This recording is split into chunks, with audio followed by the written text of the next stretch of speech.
Je pensais que j'étais la seule, le podcast santé qui amplifie la voix des femmes dans un système de soins patriarcal qui nous oublie, nous isole et nous fait douter de nous-mêmes. Quand notre douleur est minimisée, quand les diagnostics tardent et quand nos récits sont absents de l'espace médiatique, c'est une double peine. Je suis Maë Ghanem et j'ai créé cet espace pour briser le silence, déconstruire les tabous et faire communauté. Ici, les femmes prennent la parole, qu'elles soient patientes, aidantes, soignantes, pour dire haut et fort ce que beaucoup d'entre nous vivent en silence. Parce qu'aucune femme ne devrait penser qu'elle est seule et parce qu'ensemble, on est plus forte. Bonjour Marine. Bonjour. Bienvenue dans Je pensais que j'étais la seule. Je suis extrêmement ravie de te recevoir aujourd'hui. Je t'ai connue à travers ton compte Instagram Semeuse, dont on reparlera du nom tout à l'heure.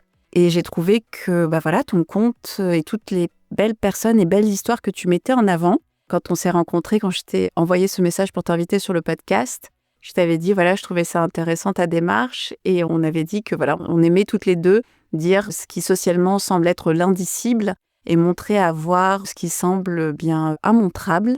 Et je me suis dit, mais carrément, banco, allez, je l'invite. Donc vraiment, bienvenue. Est-ce que tu veux déjà me dire comment ça va aujourd'hui et puis ensuite nous dire quelques mots à ton sujet? Déjà, merci Maë de m'inviter sur ton podcast. Et oui, je vais bien, parce que c'est mon premier jour de vacances. C'est toujours agréable d'être en vacances. Voilà. Sinon, pour me présenter, donc moi je m'appelle Marine, je vais avoir 34 ans. Ça fait 8 ans maintenant que j'ai un projet.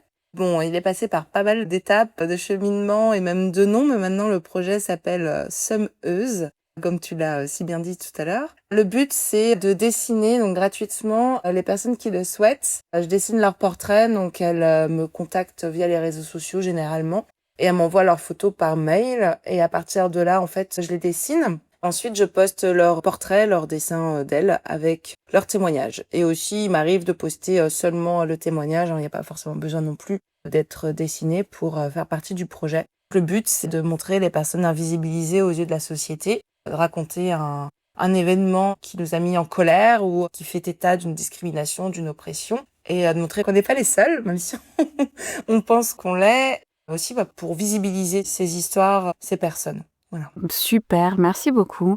Est-ce que tu peux nous dire comment tu en es arrivée à ce magnifique projet, partager un petit peu avec nous ton parcours, ton histoire de vie? Quand j'ai commencé ce projet, donc il y a 8 ans, j'avais une estime de moi au plus bas.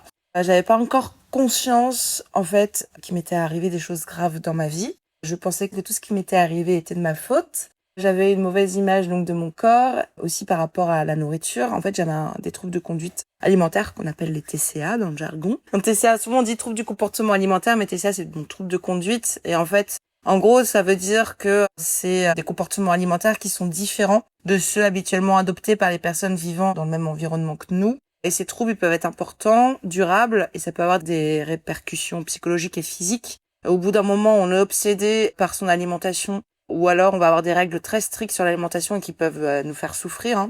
C'est qu'il y a un problème.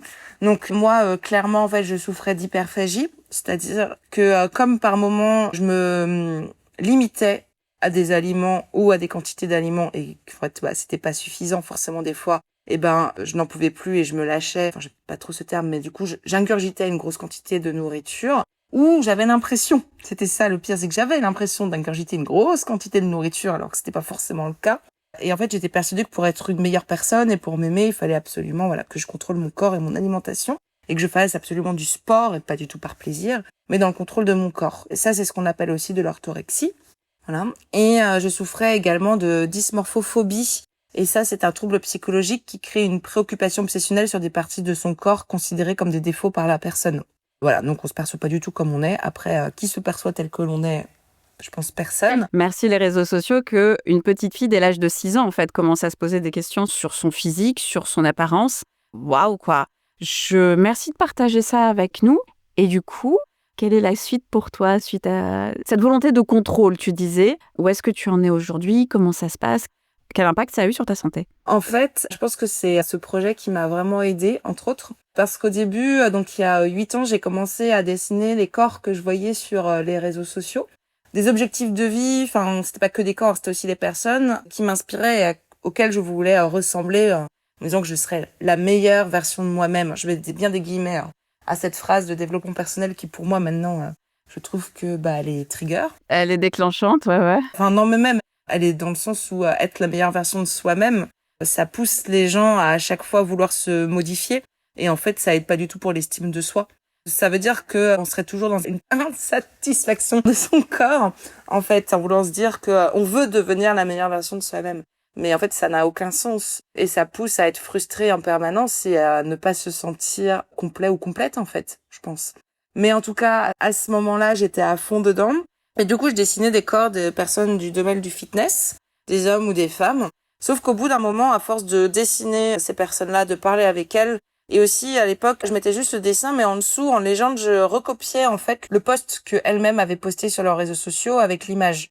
Donc moi, l'image n'était plus une photo, c'était un dessin. Et en fait, à force, je me suis rendu compte qu'il y avait des petits soucis, que la plupart des personnes que je dessinais, en fait, elles se détestaient, elles aussi. Et elles avaient les mêmes comportements que moi vis-à-vis de leur corps ou de leur alimentation. Et je me suis rendu compte qu'il y avait peut-être un problème.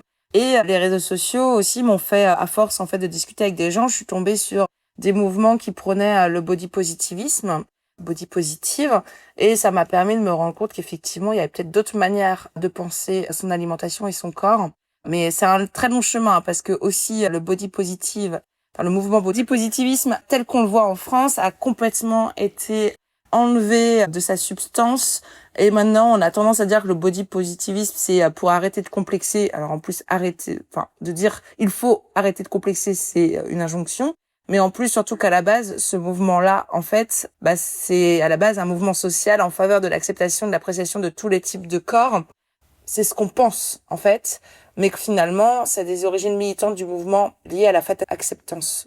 Ce qu'on pense que c'est en France, c'est que c'est l'acceptation de tous les corps, c'est ça ? C'est ça, voilà. Alors que en fait, c'est lié, en fait, notamment à la lutte des droits civiques et notamment le Black Power et le Fat Acceptance Movement. Alors, je parle pas du tout anglais.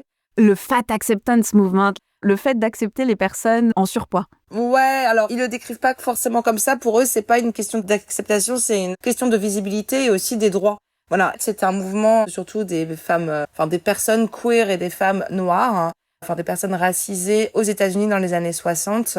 C'est vraiment lié au Black Power. En fait, c'est une branche du Black Power. C'est ces premières personnes qui ont défendu le droit des personnes grosses. Donc c'est pas que lié, en fait, à l'acceptation du corps comme on peut l'entendre maintenant avec le body positive actuel. Ou maintenant, quand on tape body positive sur les réseaux, ça va être même des personnes minces, mais qui vont montrer des poils ou un bourrelet en disant on a le droit de s'accepter comme on est. Bien sûr, effectivement, on devrait pas être body shamé parce que on a des vergetures, un bourrelet ou des poils. Mais à la base, le mouvement body positive, c'est bien plus profond que ça. C'est vraiment, en fait, c'est un mouvement intersectionnel, à l'intersection de plusieurs discriminations pour des personnes qui, en fait, luttent pour leurs droits, clairement. Voilà, parce que une personne grosse, déjà, a pas les mêmes droits qu'une personne mince. Et puis alors, en plus, si tu es une personne racisée, voilà, Exactement. Enfin, techniquement, légalement, une personne en surpoids a les mêmes droits qu'une personne mince, mais t'es pas traité de la même façon, en fait. En effet, et c'est ça l'intersectionnalité aussi des luttes, c'est de dire que si tu es une personne noire, racisée, qui est un processus aussi, si tu es une femme et si en plus tu es en surpoids, alors là, la façon dont tu es traité, et notamment par les institutions, et notamment par le corps médical, va être absolument différent à cause de ça, parce que tu ne réponds pas au canon de beauté d'une époque, quand en fait, quand tu as des problèmes de santé, on s'en fout. Ouais, alors aussi, c'est vrai que souvent, on a tendance à faire croire que si les gens vont faire des remarques à des personnes grosses, c'est pour leur bien, c'est pour leur santé.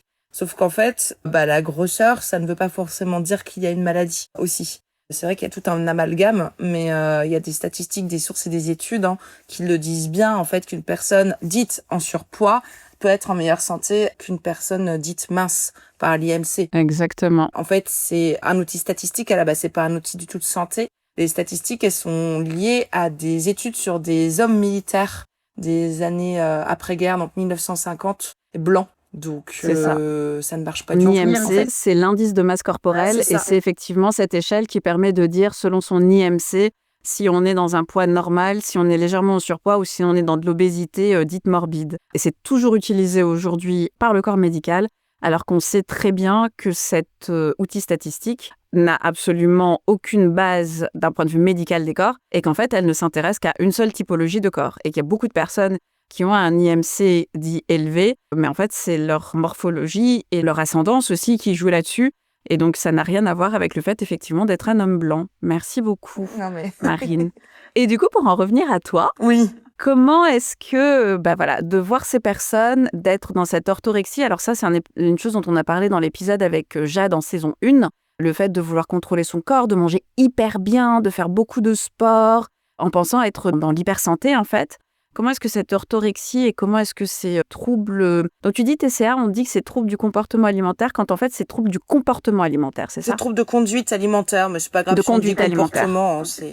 Voilà, il n'y a pas une grosse différence. Je trouve ça intéressant parce que du coup, ça veut dire que la conduite, elle est aussi liée à ce qui se fait dans ton environnement. Totalement. Et je trouve que alimentation, parce que moi je suis passée par là, quand j'ai dû commencer à manger sans gluten, sans lactose à cause de ma maladie auto-immune, ce qui m'a beaucoup aidée, c'est que ma famille a accepté en fait de se lancer dans une alimentation sans gluten et sans lactose. Et donc, du coup, ça m'a évité de tomber dans le trouble de la conduite alimentaire, puisque du coup, tout le monde avait la même conduite que moi. Et je n'étais pas la seule à avoir cette conduite-là. Ce TCA, cette orthorexie, comment est-ce que c'est arrivé dans ta vie? Et c'était déjà latent, hein. J'avais déjà un mauvais rapport à mon corps et à l'alimentation des toutes petites. Et puis, c'est qu'après coup, hein, c'est quelques années après, et grâce à ce projet, en fait, à force de dessiner des gens et d'évoluer aussi, de lire des livres, de lire des contenus sur Instagram, en fait, je me suis rendu compte que j'étais survivante de viol. Ce contrôle du corps, en fait, j'étais persuadée que ce qui m'était arrivé, mes agressions et mes viols, c'était de ma faute. Et que du coup, je me détestais et que j'étais persuadée que déjà pour m'aimer, il fallait qu'une personne m'aime. Mais pour être aimée, il fallait absolument que j'ai un corps qui soit dans les normes et que j'ai une conduite alimentaire ou même faire une hygiène de vie, je mets des guillemets, hein, qui fasse que quelqu'un pourrait m'aimer parce que voilà, sinon je ne mériterais pas d'être aimée. Donc tout ce type de cheminement que j'avais, de cheminement de pensée que j'avais, clairement c'était pas sain et ça montrait que voilà, il y avait un trouble derrière.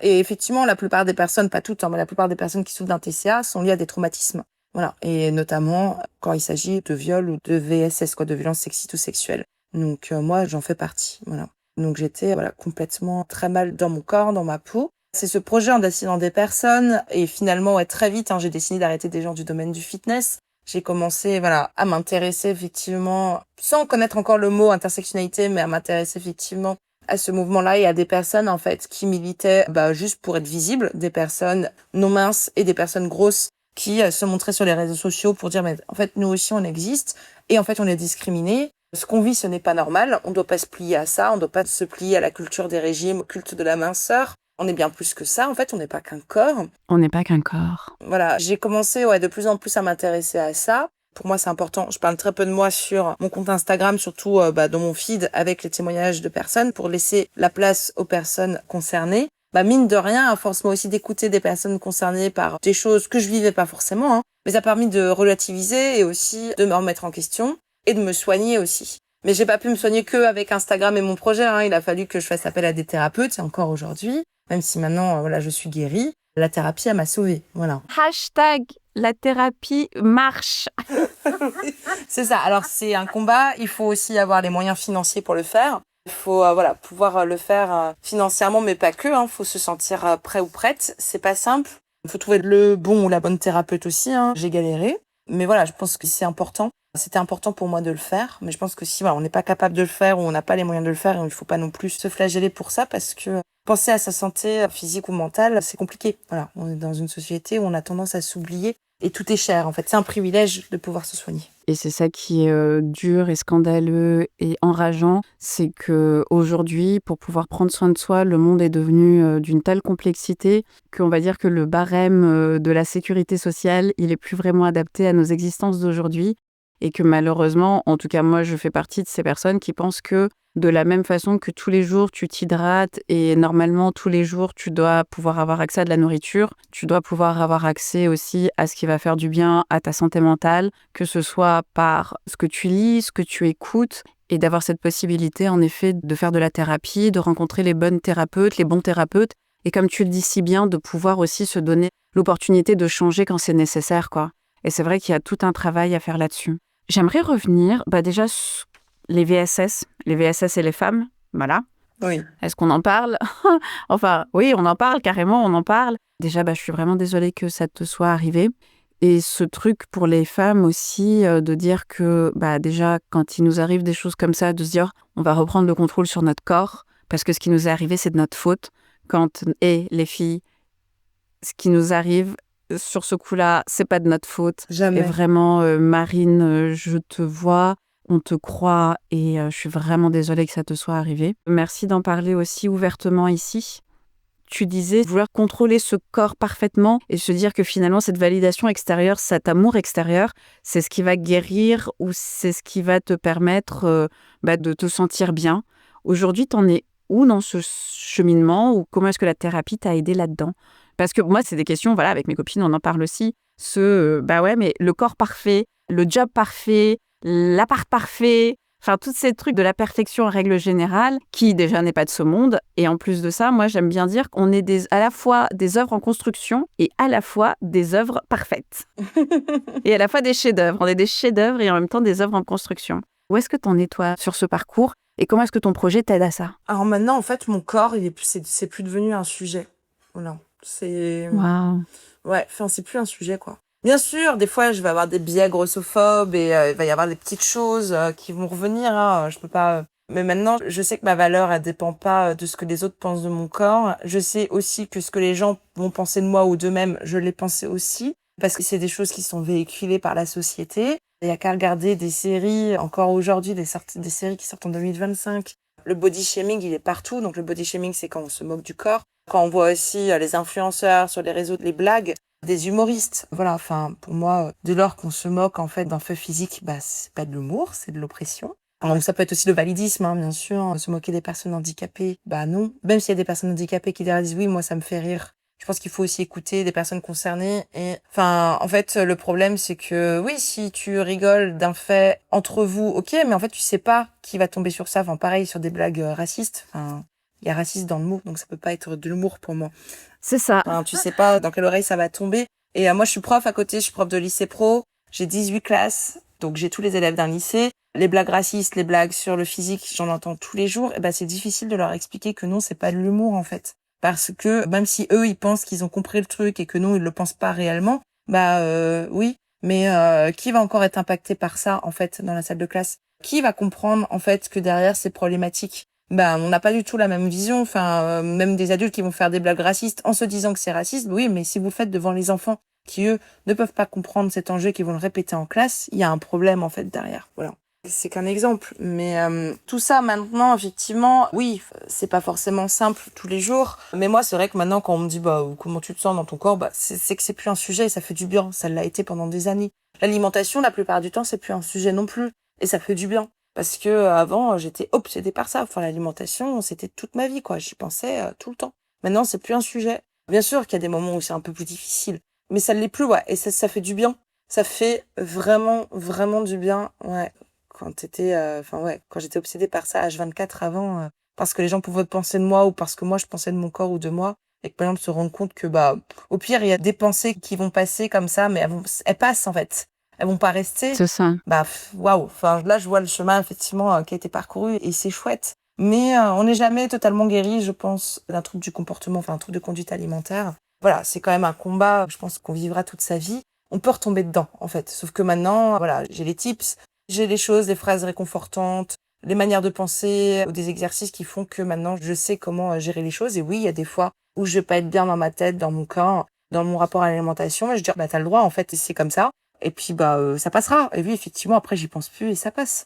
Enfin, on dirait que c'est hyper simple quand j'en parle comme ça, mais parce qu'en fait, ça fait 8 ans que je travaille dessus. Ah, c'était même plus que ça. Voilà, c'est ça. C'est un chemin, c'est un cheminement. Oui. Bien évidemment, on sait bien que ce que tu dis ici, c'est pas Yaka Faucon. Non. Et que, en effet, les troubles de la conduite alimentaire, le rapport au corps quand on est une femme, le rapport au corps quand on est un homme aussi, mais socialement, le rapport au corps quand on est une femme, en effet, c'est un combat de tous les jours et je pense que toutes les personnes concernées qui écoutent et qui t'entendent aujourd'hui le savent et se reconnaissent là-dedans.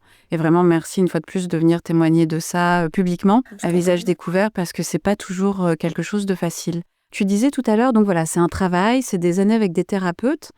J'imagine que durant ces années-là, tu as aussi vu des personnes du monde médical. Et quelle était la relation? Donc toi, tu as déjà une relation difficile avec ton corps. Comme tu disais au début, on associe beaucoup dans notre société minceur et bonne santé.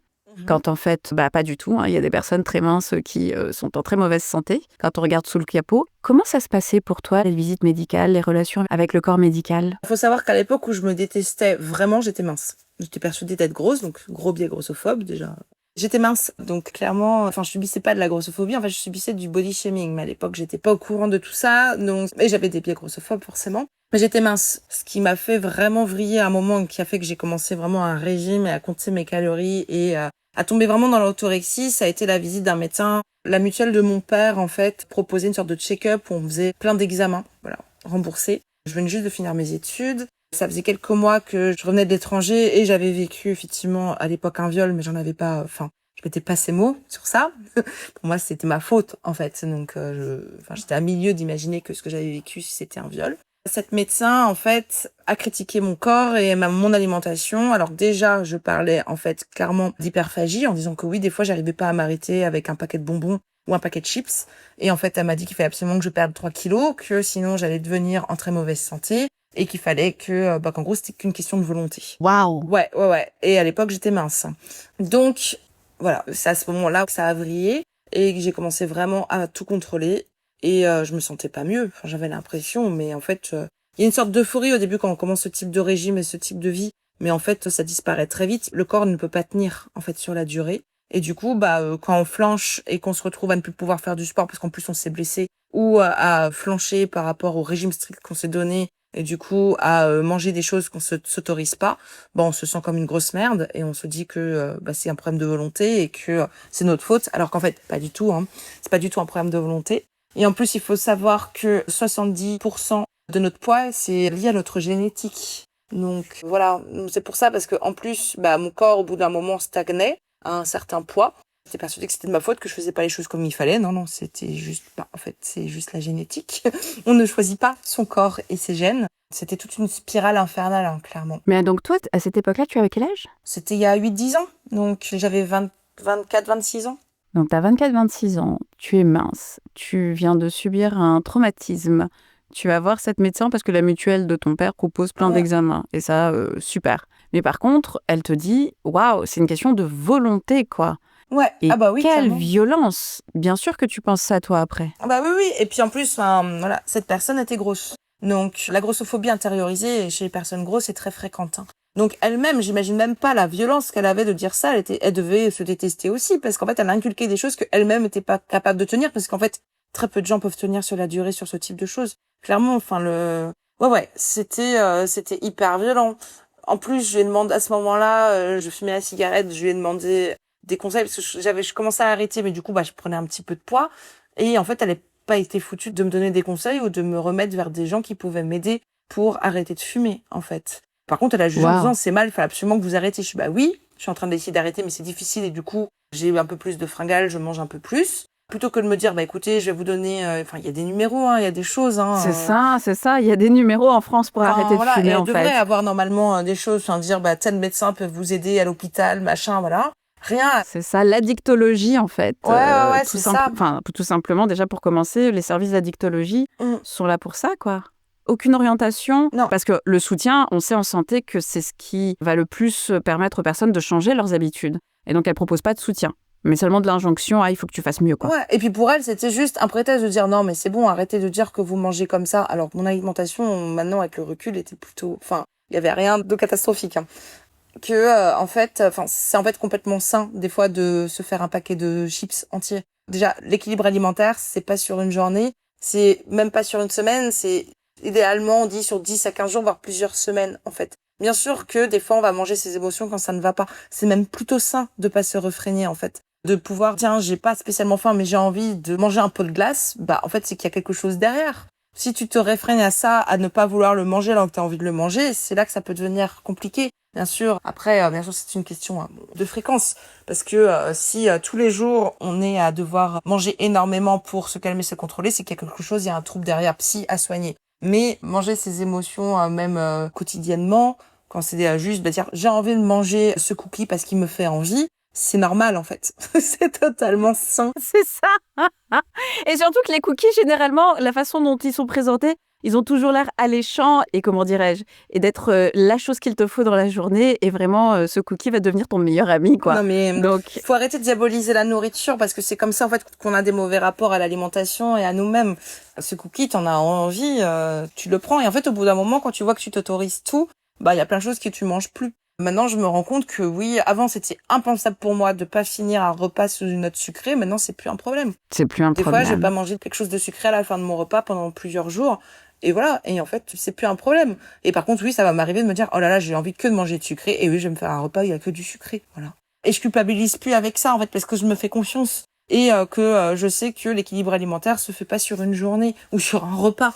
Voilà. Non, absolument pas. C'est pas grave si tu manges pas de légumes dans ta journée, en fait. Moi, de toute façon, si je fais ça, si pendant une journée ou un peu plus, je ne mange pas de légumes, eh ben, t'inquiète, je vais avoir envie de manger des légumes le lendemain quand je me réveille, hein. Notre corps, il sait très bien ce dont on a envie quand on s'écoute. C'est comme les enfants, en fait. Enfin, c'est le principe de l'alimentation intuitive. Si on écoute vraiment son corps, maintenant je sais vraiment quand j'ai pas mangé assez de fibres ou assez de légumes ou que je me suis pas assez hydratée. Je m'en rends compte parce que j'ai appris à me connaître en fait et à m'écouter.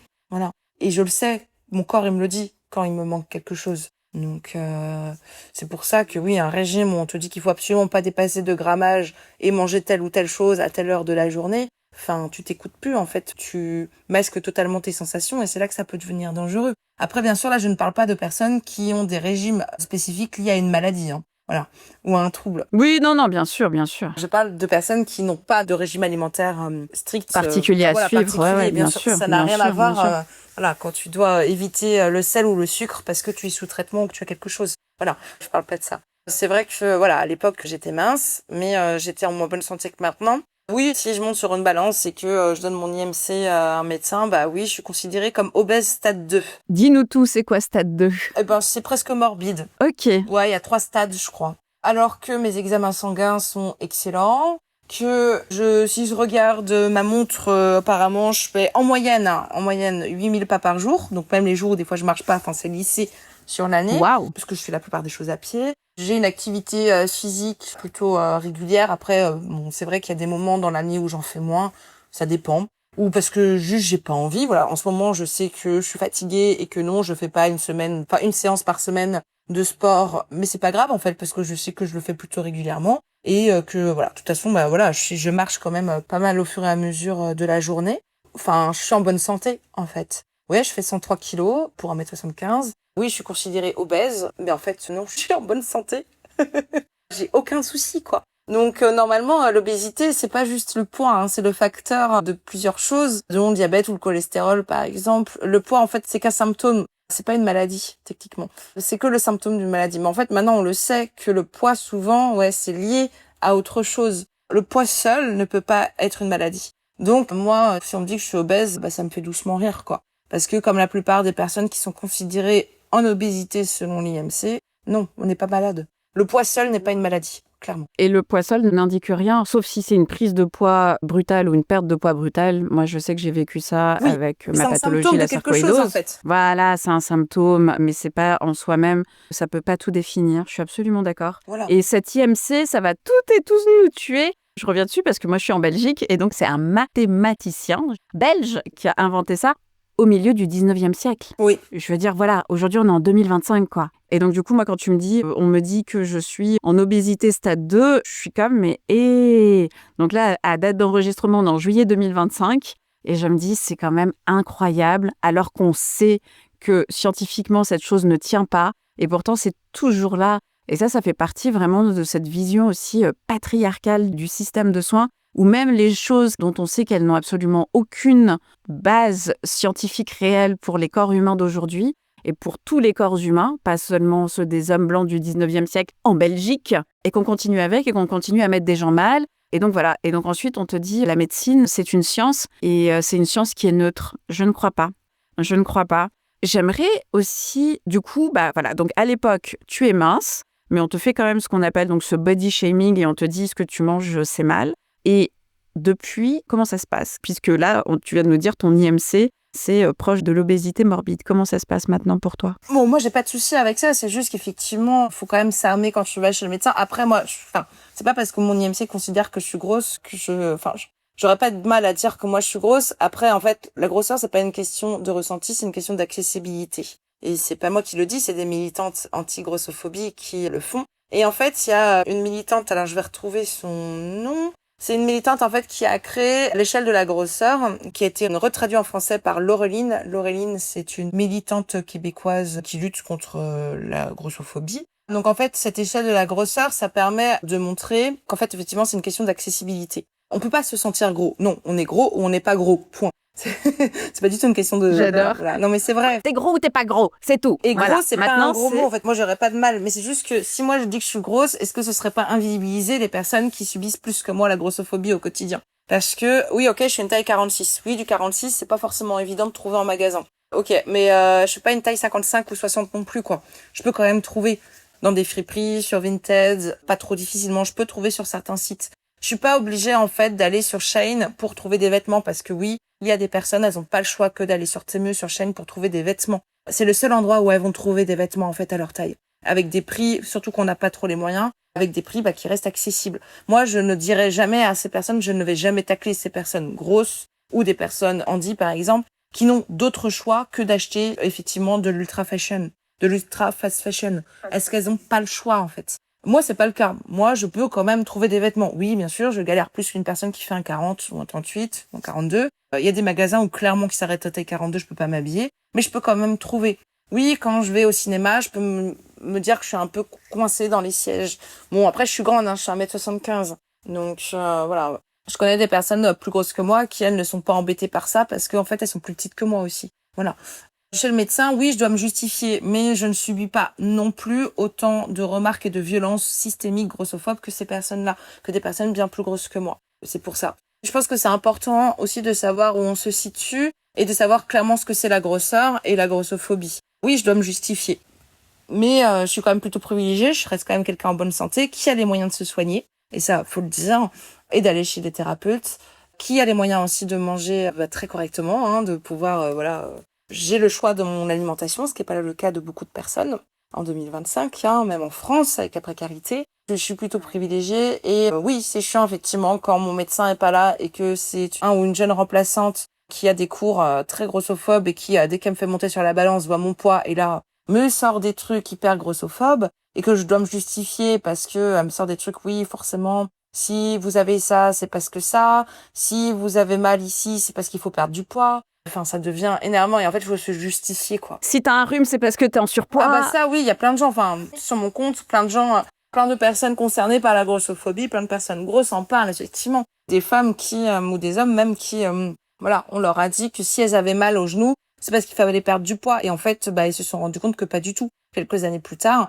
qu'en fait, c'était déplacé ou que c'était cassé. C'est beaucoup plus difficile, effectivement, pour des personnes considérées grosses ou grosses aux yeux de la société, de se soigner correctement. Et il y a plein de personnes grosses ou considérées grosses qui ne vont plus chez le médecin parce qu'elles n'ont pas envie de subir ça. Et je les comprends. Enfin, voilà, moi aussi, j'ai aussi subi des violences gynécologiques suite à mon viol, qui était d'une extrême violence à l'étranger.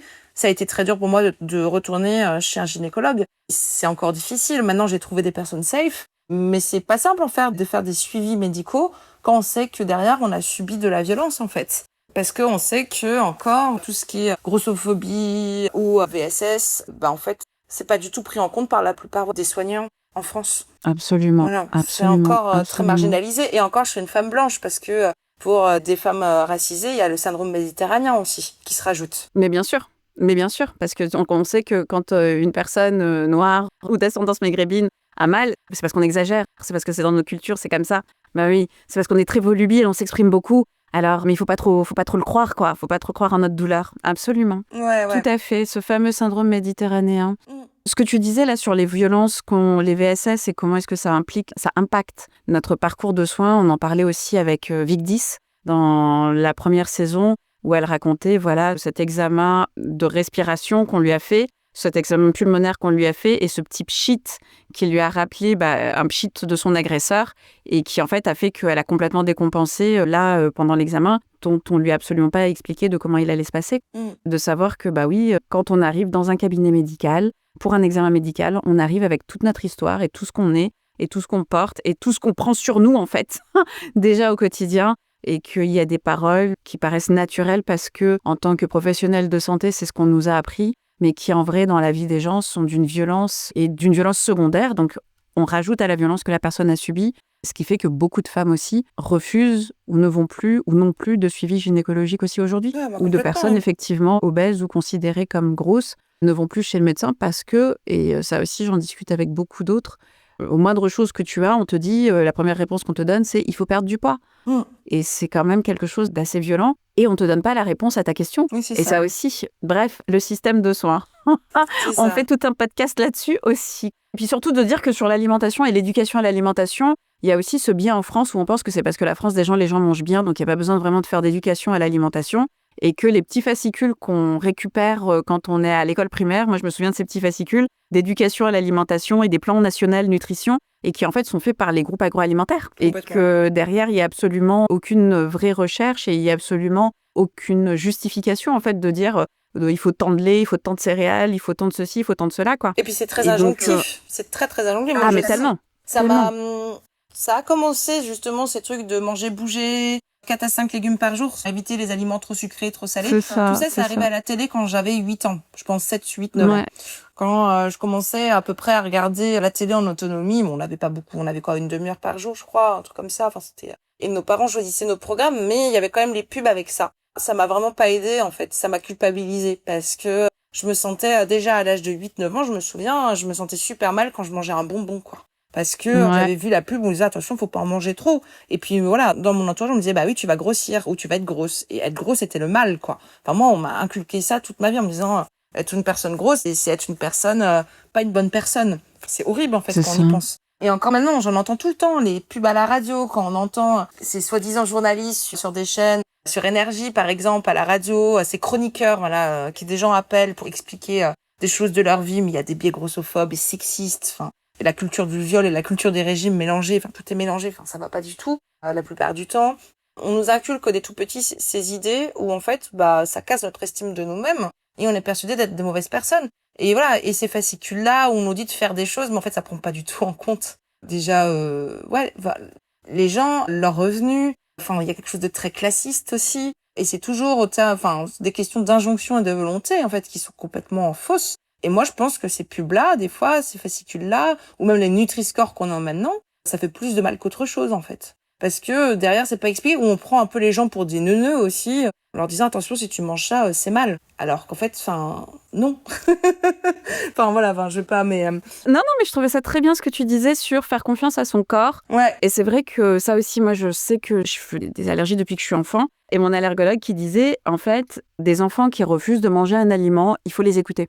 Parce que on sait peut-être pas pourquoi, mais à la fin, souvent, quand ils grandissent, on se rend compte qu'il y a telle ou telle allergie. Tout à l'heure, tu parlais de TCA. Moi, bien évidemment, dans mon adolescence, ma mère pensait que j'étais anorexique parce que je mangeais que quelques fois par semaine quand j'étais ado, tout simplement parce que de manger, ça me faisait mal. Et c'est quand je suis tombée malade avec la sarcoïdose et que le médecin m'a dit on va lever le pied sur le gluten. Donc, il fallait arrêter le sucre et le sel à cause des hautes doses de cortisone.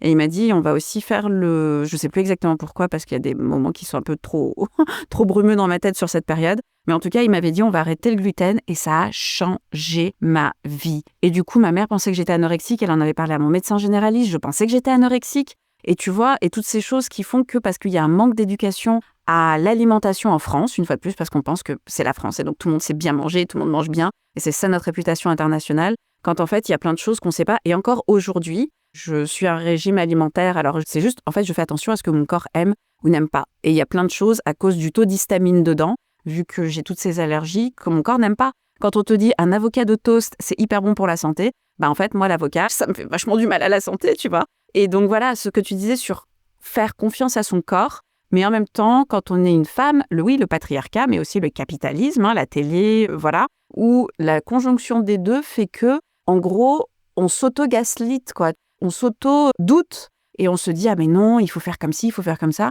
Alors qu'en vrai, je dis pas il y a qu'à Faucon, mais se dire que la solution, elle est en nous et que la solution est dans l'émancipation de son esprit et de ses biais, même vis-à-vis de soi-même, et pouvoir se dire « Ok, j'ai envie de tester ça, j'ai envie de manger ça. Qu'est-ce qui me fait du bien, qu'est-ce qui me fait pas du bien ?» Et également avec l'épisode de Jade en fin de saison 1, où on parlait aussi du fait de prendre du poids et d'avoir du poids et du coup de prendre de l'espace quand on est une femme dans l'espace public et qu'en fait, ce truc du régime et de il faut être mince et de machin, ce sont des injonctions mais qui sont faites pour qui, par qui et pour le bénéfice de qui, quoi. Et ça aussi, c'est une vraie question. Il faut prendre le moins de place possible. Et c'est aussi pour ça que ce podcast existe. Parce que, en fait, si, on est des êtres humains à part entière et on a le droit de prendre la place et c'est OK de prendre la place et de dire haut et fort ce que l'on vit, ce que l'on veut, ce vers quoi on tend. Voilà, c'était mon moment. Il y a des livres qui sont sortis sur des sujets. Ça s'appelle l'alimentation intuitive. Par exemple, il y a Christy Harrison, qui est diététicienne et journaliste. Elle a écrit un livre qui s'appelle Anti-régime pour en finir avec la culture des régimes et faire la paix avec son corps. Et elle parle, en fait, finalement, elle parle de plutôt, d'alimentation intuitive. Déjà, la culture des régimes, c'est quoi? C'est un système de croyances, en fait, qui valorise la minceur, qui assimile certains corps à la santé et à la vertu morale, et qui promeut la perte de poids comme un moyen d'atteindre un statut plus élevé physiquement, moralement et socialement. Donc, clairement, quand on est dans une société comme la nôtre, on est complètement immergé dans la culture des régimes. Et en fait, ça signifie tout ce qu'on dit depuis tout à l'heure. C'est que ça nous fait croire que perdre du poids, c'est bien et c'est mieux, que prendre du poids, c'est mal et c'est honteux, et que le poids, en fait, ça devient finalement une question morale et pas seulement médicale. Mais on le voit bien, on voit bien avec ce dont on a parlé depuis tout à l'heure. Et on va supposer automatiquement qu'une personne mince est plus saine, plus disciplinée, plus belle ou plus digne. Il y a aussi cette question de la beauté. T'es belle pour une grosse, oh bah tiens c'est dommage, t'as un joli visage. C'est tout simplement grossophobe. La beauté n'est pas liée en fait à un corps type. Donc ça c'est un système qui est complètement, la culture des régimes, c'est un système qui est complètement grossophobe. Parce que ça repose sur l'idée qu'être mince c'est préférable à tout prix. Et c'est sans prendre en compte la diversité des corps, ni les conséquences psychologiques et physiques des régimes. Et en fait, typiquement, on flingue notre santé aussi. Voilà, c'est pas juste une mode en fait ou une préférence individuelle, c'est des normes sociales qui sont omniprésentes et qui sont intégrées dès l'enfance. Et qui doivent être questionnées pour chaque personne. Tout à fait. Tout à fait. Mais voilà, mais rien que quelqu'un qui dit en rigolant, oh là là, si je mange ça, un repas de famille ou un repas du travail, si je mange ça, ça va être direct sur la hanche. Enfin, c'est des petites phrases qu'on a tout le temps l'habitude d'entendre, mais qui en fait peuvent être culpabilisantes, qui montrent à quel point notre alimentation, elle n'est plus du tout devenue intuitive. Et je pense qu'effectivement, se poser la question de notre rapport à notre corps, à notre alimentation, c'est un enjeu féministe. Parce qu'en fait, cette culture des régimes, elle pèse surtout sur les femmes et les minorités de genre, parce qu'on est souvent renvoyé à notre apparence. Cette culture des régimes, elle se nourrit de sexisme, de racisme, de validisme et de classisme. Voilà. Et tout ça... Voilà, c'est dit. Voilà, tous ces propos, ça vient pas de moi, enfin, j'y crois, mais ça vient de Christy Harrison, qui a écrit un livre anti-régime. C'est un livre jaune. Il est sorti en France et je vous le conseille. Mais il y a aussi d'autres livres sur le concept d'alimentation intuitive qui permet de faire la paix avec son corps et son alimentation. Après, c'est pas magique, forcément. Mais ça permet d'avoir des pistes de travail pour se permettre de remettre en question tout ça et de se rendre compte que le problème, c'est pas nous, quoi. Tout simplement. Et qu'on n'est pas une mauvaise personne parce qu'on a pris du poids. Ou parce qu'on mange un Snickers. Ou parce qu'on mange un Snickers. Voilà, non, mais par exemple. Ah, Marine, merci beaucoup. Malheureusement, on arrive à la fin de notre épisode déjà. Et j'aimerais te demander, tout simplement, qu'est-ce que la toi d'aujourd'hui aimerait dire à une personne qui est passée par ce par quoi tu es passée, ce rapport à l'alimentation suite à des viols? Quel serait le mot que tu dirais à la Marine de ce temps-là ou à une personne aujourd'hui qui aimerait entendre ce que tu as à dire pour l'aider, pour la soutenir? Tu n'es pas seule. Tu n'es pas seule. Maintenant, je pense qu'il y a du contenu. Heureusement, on commence à avoir des choses, on commence à en parler. On n'a plus peur d'en parler. Voilà, que cette personne, elle n'est pas seule, qu'on la croit et qu'elle est valable, en fait. Qu'est-ce que tu fais pour prendre soin de toi aujourd'hui? Dormir, me reposer et rien faire. Et ça, c'était hyper difficile de rien faire. Apprendre à ne rien faire, c'est... Même encore maintenant, des fois, je culpabilise un petit peu. Clairement, apprendre à ne rien faire, c'est ce qui me permet de prendre soin de moi. Tu sais que tu me donnes plein d'idées d'épisodes. Je pense que je vais faire un épisode avec ma propre psy. Je vais lui demander si ça l'intéresse de venir pour parler des addictions et faire un épisode sur le repos et notamment quand on est une femme et la culpabilité que l'on ressent à ne rien faire dans une société capitaliste aussi. C'est un vrai sujet, Et la troisième question que j'ai envie de te poser, c'est qu'est-ce qu'on peut te souhaiter pour la suite? De continuer à dessiner, de vous dessiner. Que je puisse être en assez bonne santé mentale pour vous continuer à épauler les gens qui le souhaitent. Avec le compte Semeuse, si toi tu devais compléter la phrase « Je pensais que j'étais la seule », comment tu la compléterais? Je pensais que j'étais la seule à me détester, mais en fait c'est la société qui nous pousse à l'être. Waouh, merci. Merci beaucoup. Je mettrai le lien vers ton compte en description de l'épisode pour toute personne qui a envie de venir aussi déposer auprès de toi. Peut-être avoir leur témoignage publié sur ton compte, avec ou sans dessin. La personne peut être dessinée si elle envoie une photo, mais elle peut aussi décider de témoigner sans le visuel. Et ça, je trouve ça hyper fort. Ouais. Et c'est vrai que c'est aussi quelque chose auquel je pense à développer pour le podcast, pour les femmes qui ont besoin de déposer, mais qui ne se sentent pas de le faire aussi publiquement qu'on le fait avec un épisode podcast. Oui, ça peut être totalement anonyme. C'est un formulaire et on n'est pas obligé de donner son compte Instagram. Voilà. Marine, merci pour tout. Je suis tellement heureuse qu'on ait pu avoir ce temps pour discuter d'alimentation, de VSS, du système de soins, de grossophobie, de validisme. Tous ces termes qui, aujourd'hui, posent des mots sur les expériences des personnes et qui démontrent qu'en effet, elles ne sont pas seules. Et donc vraiment, merci beaucoup d'être venue prendre la parole sur tous ces sujets vastes et dont on n'a pas fini de parler. C'est clair. Merci à toi, Mara. Je te fais des bises. Bisous. Et merci à toi qui nous a écoutés. Merci d'être là. Merci pour ton temps. Si cet épisode t'a touché, s'il t'a parlé, je t'invite à le faire vivre, à le partager avec une amie, une femme que tu connais et toute autre personne qui en aurait besoin. Je t'invite également, puisque c'est l'heure des réseaux sociaux, à liker, commenter, t'abonner et à nous retrouver sur les réseaux @j'étais la seule pour continuer la conversation, soutenir cette communauté et, si tu le souhaites, toi-même venir déposer ton vécu. Parce que chez Je pensais que j'étais la seule, on sait que parler, c'est déjà agir et que agir, c'est commencer à guérir. Prends soin de toi et à très bientôt.